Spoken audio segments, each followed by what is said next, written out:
Hello! I had to jump into frame because we're having a special class today involving all the props. So you're going to want to grab yourself a pillow.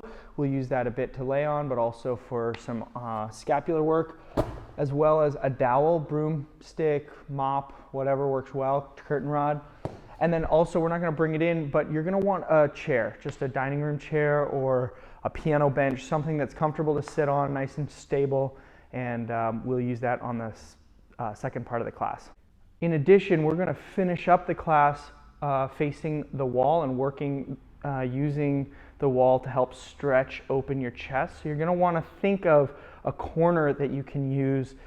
Pretty simple setup, so you won't need to see us while you're doing it, but you're going to want to think through what part of your wall you're going to use for that. Okay, so go ahead and start by grabbing the pillow, and you're just going to squeeze that against your thigh in either a tall kneeling or standing position works fine, and walk your knees or feet out a little wider than your hips, okay? And then make sure that you're able to straighten your arm and still create some good pressure with hand against pillow. So you adjust your feet wider if you're not getting good pressure. You might double over your pillow. A few options just so that you have a nice straight arm and you can strongly press.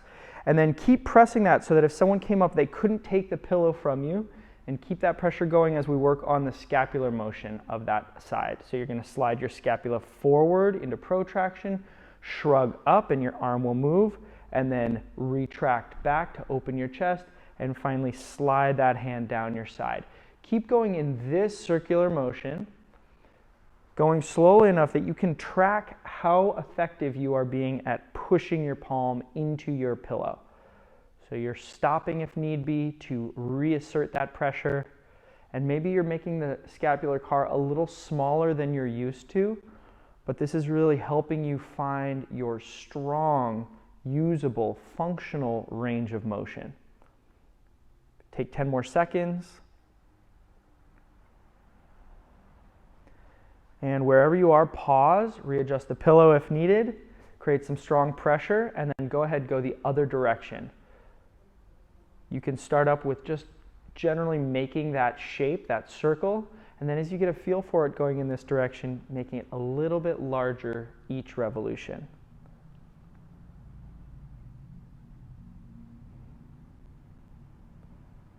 Take 20 more seconds here. Imagine I just popped into your living room and I'm about to grab your pillow from you. Really try to pin that hand down. 5, 4, 3, 2, and relax. Great.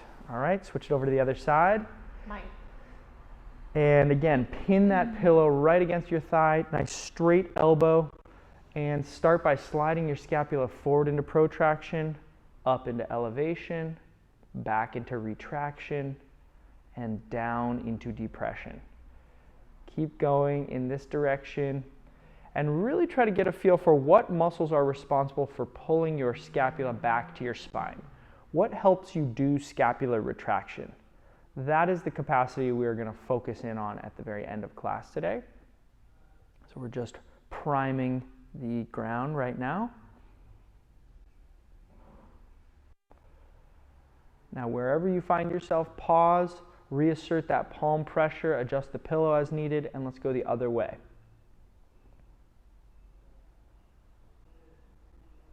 Let the pressure from the hand pushing into the pillow turn up the heat in your whole body. Try to feel some stability, effort happening in your other arm, in your torso, in your legs, and all of that is supporting the articulation that you're working at your scapula. 5, 4, 3, 2, and 1. Relax that. You can throw the pillow off to the side for now and come into a hands and knees position. All right, and we're going to use this just for our standard cat-cow segmentation. So if you have a separate setup that works well for you on your forearms, on a box, whatever, help yourself. For now, we're just going to create some tension by making the hands heavy into the floor, feel the feet pressure into the floor, and then begin curling your tailbone under. For this first set, really look for a stretch sensation on the back side of your spine, going slowly enough that you can look for and maybe find that stretch at every segment.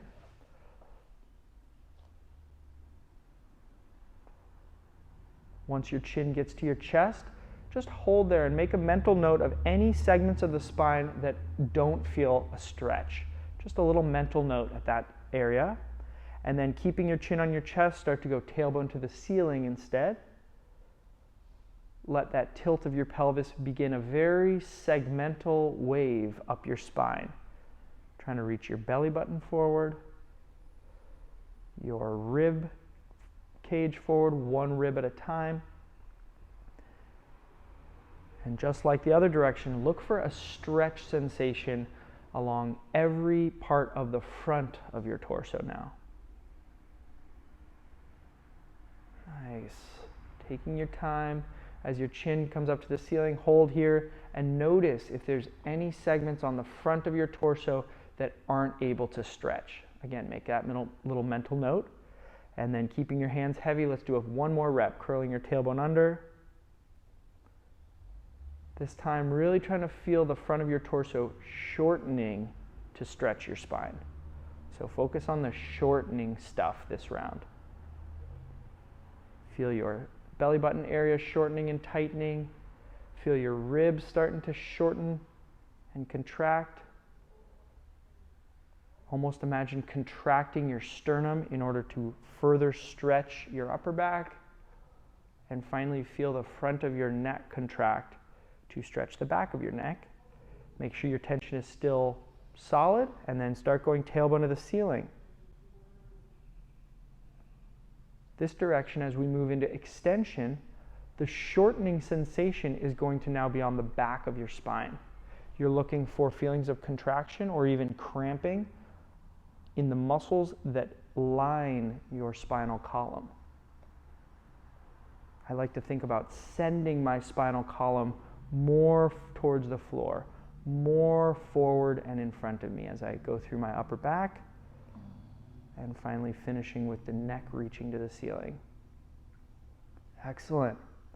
All right, now let that go, and go ahead and come down onto your back now. Here's where the pillow might be a huge help for you. I'm just going to have Hannah demonstrate. If she had a really tight neck, you might notice that your chin stays up to the ceiling, and that's where you'd want to use the pillow for sure, okay? If the ground feels more comfortable, that's fine too. All right, now from here, you're going to scoot your left foot out away from your pelvis just a little bit so that that knee is actually just straight away. That way, yep. It doesn't have to be all the way straight, but you just want to get it out of the way of the other leg, and then brace your spine flat on the mat. Lift your right leg off the floor so that your knee is right over your hip socket, and then start that capsule rotation where we're just rotating the thigh on the right side so that the heel goes out to the side for internal rotation, and then the heel travels in across your midline for external rotation of your hip.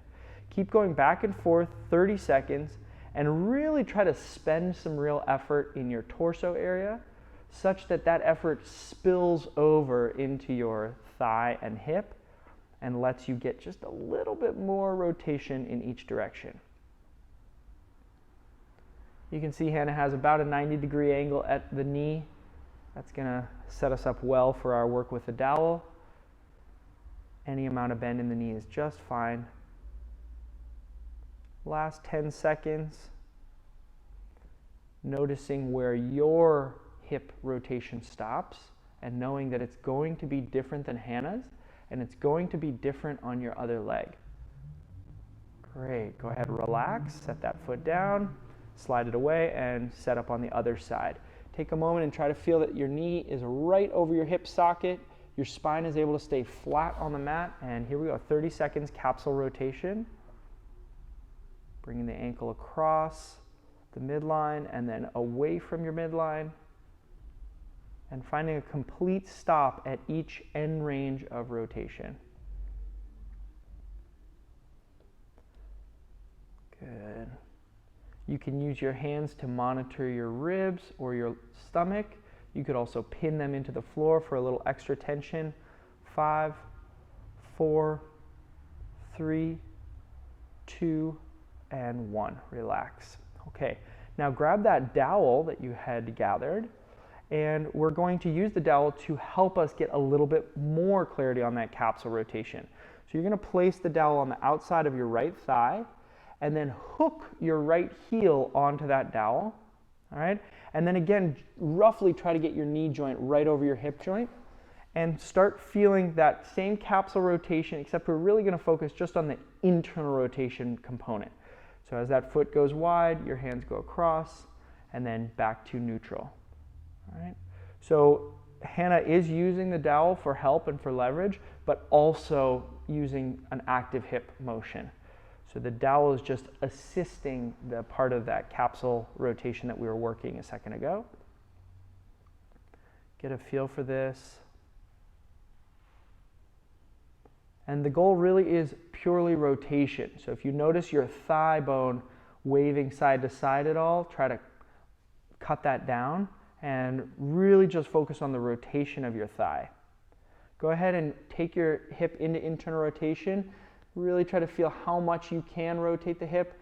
And then from here, you're going to set the end of the dowel down on the floor and settle into a stretch here. So you might need to adjust the dowel a little wider. You might need to adjust your spine to get flat again. Move your hands around. And if you need to take a moment and just pause the video, get set up in this type of position. This is where we're going to work on some isometrics. Okay. Now from this position, try to feel what tissue is beginning to stretch here. Taking a few breaths to really sense into your hip. Try to feel what tissue is limiting you from rotating your hip more into internal rotation.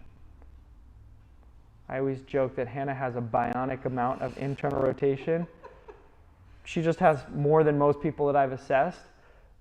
And so you might have less, but the main key is that you find where you are able to set the dowel, feel strong in your arms, and find that little bit of torque or stretch feeling in the hip joint.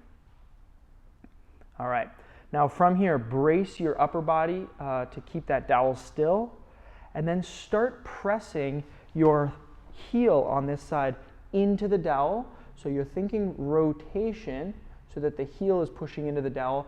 You'll also notice that the thigh pushes outward into the dowel. That's okay, but really focus on the rotational feeling of that right stretched thigh. This is a Pale's contraction. We're going to ramp that Pale's contraction up to 30% effort, 50% effort, and then a nice strong 70% effort. That should be enough that your whole body is definitely involved. Arms, torso, and that thigh. 4, 3, 2, and relax. Take a moment to just breathe for a second.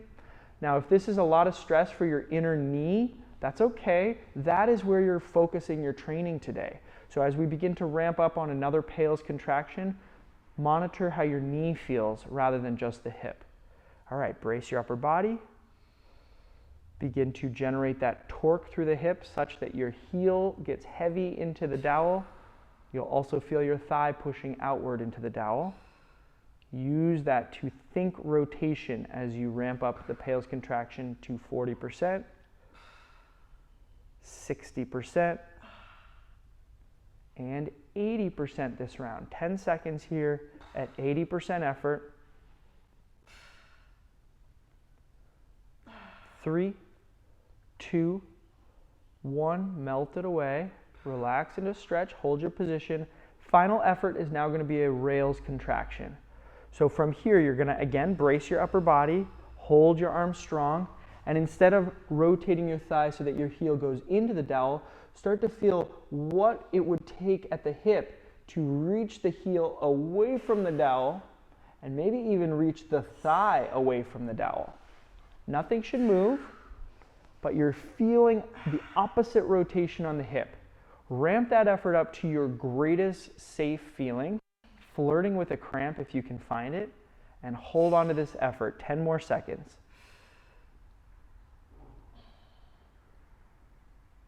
5, 4, 3, 2, melt away that effort.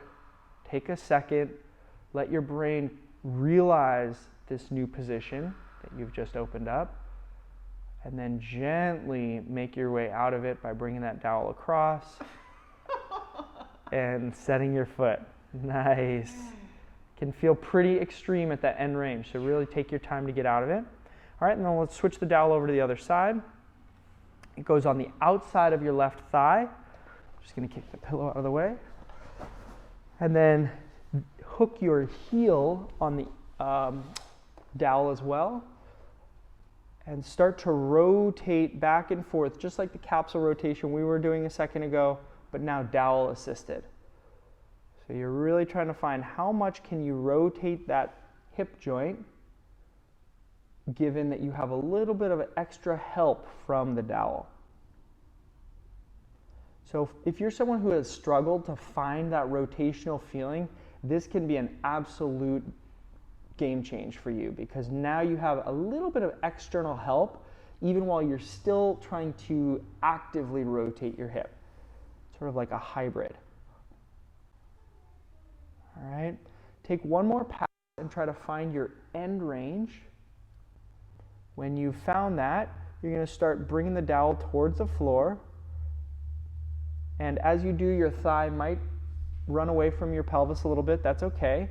We just want to find a setup where you can keep the dowel firmly planted and your hip is fully internally rotated. So micro adjust as needed. Sometimes once you get to the floor, you're able to eke out a little bit more. All right. Note that your spine is flat. Note any feelings of stretch in that hip, taking a few deep breaths to prepare. Now brace your upper body firmly, feel your arms are strong, and start rotating your left hip such that your heel gets heavy into the dowel, and you might also feel your thigh pushing outward into the dowel. The goal is to feel contraction of the tissue that was just stretching. Ramp this pales contraction up to 40%, 50, 60, 70, and hold it at 70% effort.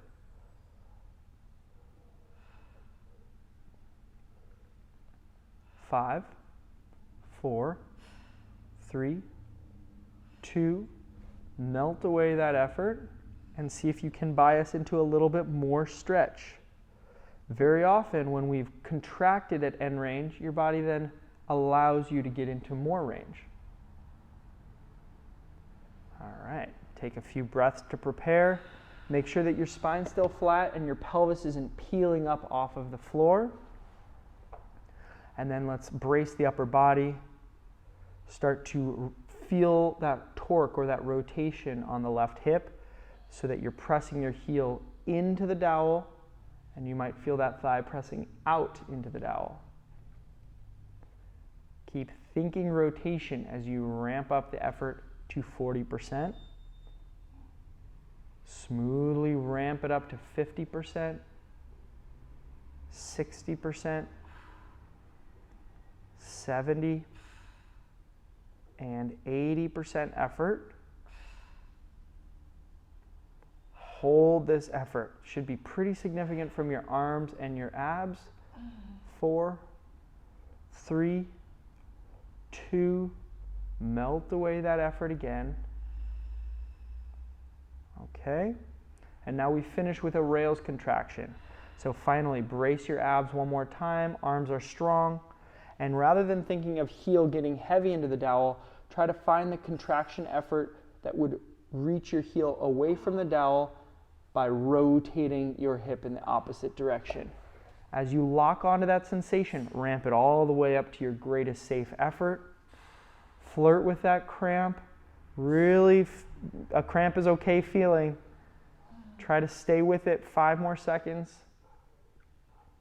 3, 2, 1, and relax it away. Very nice. Take a breath and gently come out of this position. Yes, very nice. Yes, okay. Now we will always want to make sure the brain's on board with the changes we just made. So you can set your dowel down, take a moment to flatten your spine, especially your lower back, against the floor, and then lift one foot and then the other into a tabletop type position.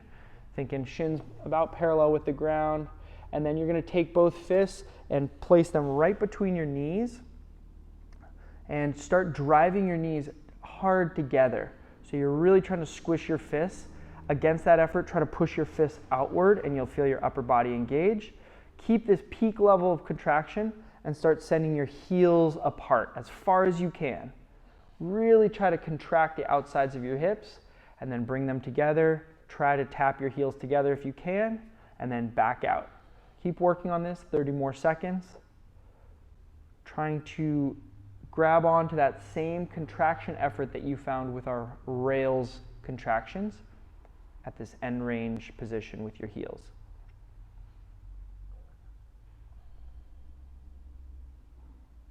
Each pass, try to reach your heels a little further apart. Find that complete stop, high effort. 5, 4, 3, 2, and 1. Relax. Very nice work. Okay? So at this point, I want you to grab your chair, bench, whatever you're going to be using to sit on. So you can hit pause and grab that. All right, so find that seated position and scooch right to the front edge of the seat, whatever you're using. And then we want to find a nice wide, like sumo stance seated position. So step your feet out wide and place your hands on the insides of your thighs, knees, and really get a good grip. So you might kind of switch your grip more like that. Yep, and really try to push your knees outward even further than your feet to try to get a stretch of your inner thigh tissue. Hannah's leaning forward to find that stretch. That's awesome, okay? And you just want to locate a stretch of your inner thigh tissue. Good. Take a few deep breaths here. And notice if your tailbone is trying to curl under, we actually want to try to go the other way. Try to reach your tail feathers high behind you as you accentuate this stretch. Okay, now really solidify the effort in your upper body. Pack those shoulder blades away from your ears. Pin your hands out wide. Pin your feet to the floor so they're not going to go anywhere. And we're going to do a little isometric from this position. Start beginning to try to reach your knees inward towards each other, but resist that effort with your arms pushing outward. So we're creating a little internal battle. Knees driving in, hands driving out. Ramp this up to a nice strong effort.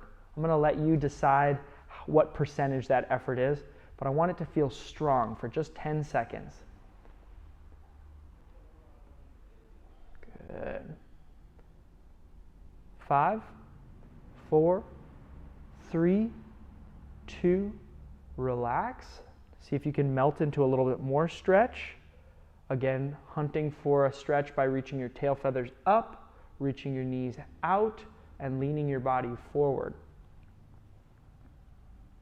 Okay, so round 2, this time we're going to go right into a rails contraction as well. So begin feeling that pales first, pushing your knees inward against the pressure of your hands, pushing your hands outward against that knee effort. Ramp this up to your greatest safe effort. Trying to incorporate as much contraction of the tissue in your inner thigh as possible. 5, 4, 3, 2. Now keep your body braced and try to reach your knees away from your hands for a rails contraction, sending that contraction effort to the outside of your hips. Feel both butt cheeks squeeze. Reach your knees actively wider. 5, 4, 3, 2, and 1. Relax. Okay. Now sit back up tall. Grab your dowel, and you're going to place it right out in front of you. Try to keep your feet roughly planted where they were. And then pin that dowel down to the floor and really make an effort to try to pin it down. Imagine again I hopped into your living room and I'm trying to lift it off the ground, but you are too strong for me. All right? Now from here, we're going to just work on controlling to and from that end range at each knee. So reach your knees wide apart, try to feel that same rails contraction, both butts squeezing. Keep your left leg still and begin reaching your right knee down and towards the dowel. Go as far as you can, but don't let your pelvis move. And then reach it back out. Try to reach it just 1% further out wide than you started. Hold it there. Switch to moving your left leg. So we are waving the knee back and forth, but stopping at our end range. Again, as wide as you can, and then back to the right side. Keep alternating at your pace. We're working for another 40 seconds. The whole time, that dowel is not going to get light on the floor. In case you were wondering, Hannah is having a great time right now. So good. So fun.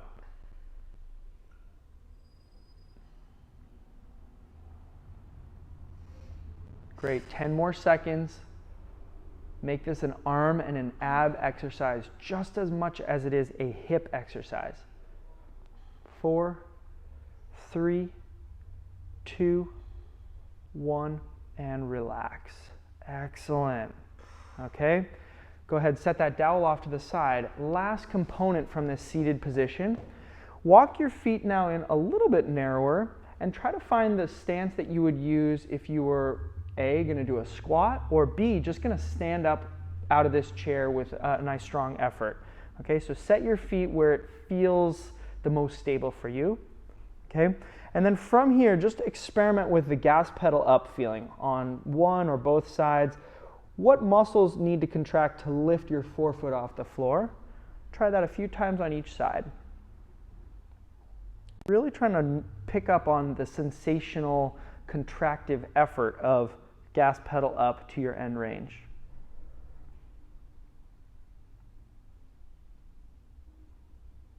Okay. Now, the goal here is going to be to bring your feet under you as much as you can, such that we could imagine standing straight up out of the chair without any tipping forward. So slide those heels towards the base of the chair, and you want to make sure your whole foot is still flat on the ground. So kind of find that positioning. Start feeling gas pedal up, and you should notice that there's no motion. If the toes are able to come up, then maybe scooch the heels back a little bit more. All right? Really contract both sides with that gas pedal up. Make two fists out in front of you.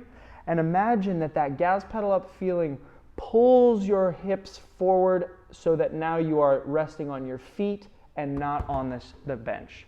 You can load forward onto your feet like Hannah's doing, or you can just play with that line. But now we are in a isometric squat position. 5, 4, 3, 2, relax back down onto the bench. Okay, micro adjust as needed. This time, Hannah, if you would, just show loading your feet without coming off the bench. So they see that option as well. Load onto your feet. Start pushing those feet down into the floor. Any harder pressure down into the floor and you would stand straight up. Really engage that isometric effort. 5, 4, 3, 2, 1. Relax back. Catch your breath. Okay. On this last one, we're going to really play with that feeling of gas pedal up. Okay, so same setup, get braced, load onto your feet, either elevating your butt off the chair or just making it light.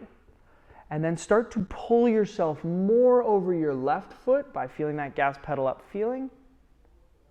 And then more over your right foot, pulling yourself back and forth. Keep working this, 15 seconds. Feel that the motion of your body happens from the contraction of that gas pedal up feeling. Maybe you're sitting on the chair, maybe you're right off the chair. 4, 3, 2, 1, and set it down. Okay, now there was a lot built into that setup, so if that kind of went by you, definitely encourage you to pause, rewind just a minute or two, and watch that piece again, all right? We are now going to finish up with a little scapular effort. So here's where you're going to want to find that chunk of wall. So when you come to a wall, you're going to want to probably find a corner angle where you can place your elbow and your hand on one wall and then face and turn away from that wall. We're using our very versatile wall here to just place the hand in an unmoving position and then open up the chest. So feel like your scapula is sliding down your back as you turn your chest slightly away until you are bowing a stretch of the tissue on the front of the shoulder, chest area. Okay. Take a couple deep breaths to try to let that tissue relax.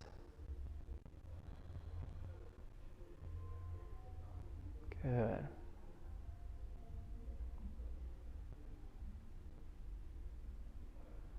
It's always important to remember that stretching unto itself is often a very pleasant sensation. That doesn't mean that it's making long-term changes, but it is a tool that we can use to bring our nervous system into a more calm state and turn down sensations of pain. All right, now from here, lightly start to engage your hand pressure into the wall, as well as your elbow, if your elbow is braced on that wall. Start to ramp up the pressure of your hand and elbow so that you feel the tissue in your chest, arm, and shoulders beginning to stiffen up. Ramp up the intensity of this effort to 20%, 30%, 40% effort. Feeling the whole front side of your body engaged here. Keep holding. 5, 4, 3, 2. Now switch the effort to the back side of the shoulder such that you're trying to reach your elbow and wrist away from the wall support. So you're still thinking of opening your chest, but now your active effort is in your scapula, spine area rather than your chest. If you can find a cramp in those muscles between scapula and spine, you get a little fantasy high five. 3, 2, 1, and relax it. Okay, go ahead, bring that arm down. Let it breathe for just a moment. We're going to do another set on that side with a little straightened arm. So just scooch a little further away from the wall. Straighten out the arm just a tad. And what I'm looking for here is not a fully straight elbow, just a little bend. Make sure that your elbow and your wrist are higher than your shoulder. So not down here, but higher than your shoulder. Okay. Then again, turn, bias that stretch.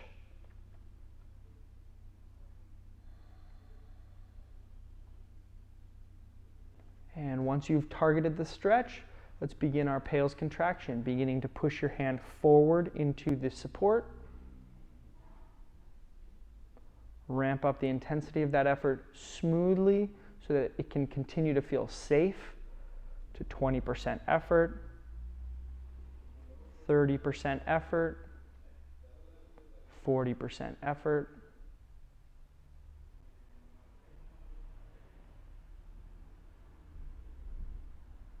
Keep holding. 5, 4, 3, 2, 1, and rails contract. Now think of reaching your hand back behind you further, making it light on the wall support, and trying to contract or even cramp the tissue between your scapula and your spine.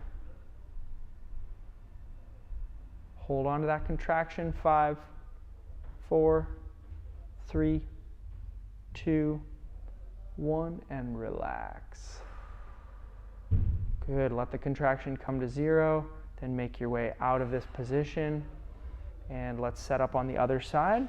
As we go to the other side, we're going to start again with the elbow bent to around 90 degrees. Make sure the elbow is a little higher than the armpit. Brace it against the wall support, and then begin turning your torso away from that wall to bias a stretch of your chest tissue.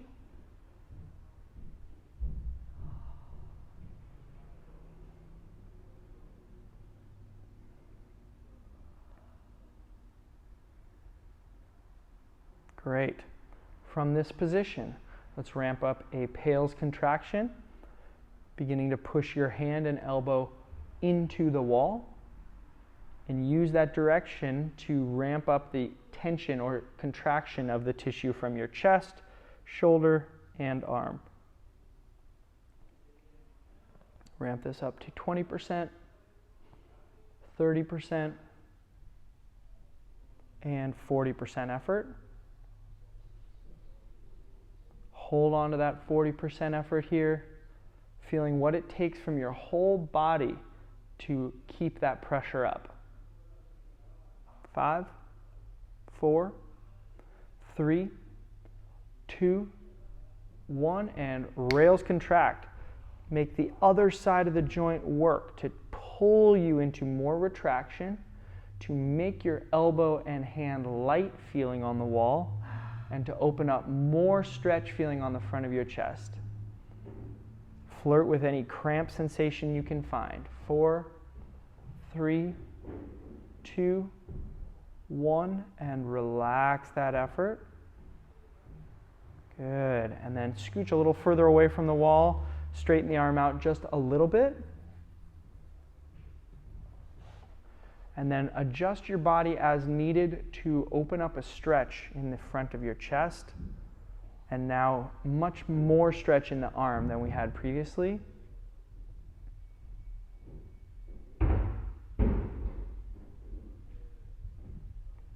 Excellent.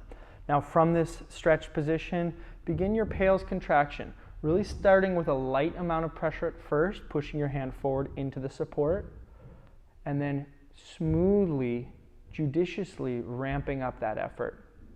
Hand pressing more and more into the wall, up to 20%, 30% of your maximum effort,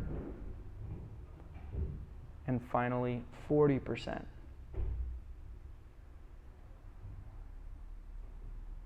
Hold on to this 40% contraction as if you were a baseball pitcher mid-pitch.